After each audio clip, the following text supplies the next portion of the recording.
Hello, Bright Patrick. How did you find Kigali? Main Kigali harashyushye ndabona ibintu byahindutse nyuma y'imyaka ibiri n'isubiruka ariko ni sawa nta kibazo. Okay, then Bright Patrick, your main objective itumye ugaruka mu Rwanda yaba ari iyihe? Babanje gusura umuryango inshuti n'abavandimwe no gutembera muri rusange nta kintu cyatari kirenze kumva ari ibintu. Okay, urakoze. Ndetse se ni iyihe ashyo waha abanyarwanda, itandukaniro ni iki?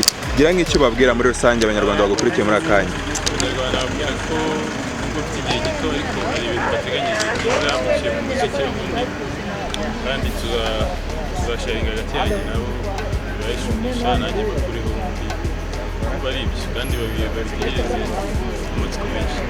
Urakoze cyane kuba nawe.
Hello, Bright Patrick. How did you find Kigali?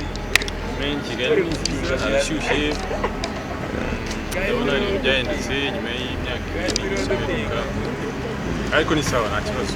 Okay, then Bright Patrick, your main objective itumye ugaruka mu Rwanda yaba ari iyihe? Babanje gusura umuryango inshuti n'abavandimwe no gutembera muri rusange nta kintu cyatari kirenze kumva ari ibintu. Okay, urakoze. Ndetse se ni iyihe ashyo waha abanyarwanda, itandukaniro ni iki? Gira nk'icyo babwira muri rusange abanyarwanda bagukurikiye muri akanya. Abanyarwanda babwira ko nubwo ufite igihe gito ariko hari ibintu bateganyije byiza baciye mu muziki n'ubundi kandi tuzasharinga hagati yanjye nabo birayishumisha nanjye bakuriho ubundi kuba ari ibyo kandi babitegereze amatsiko menshi. Urakoze cyane kuba nawe.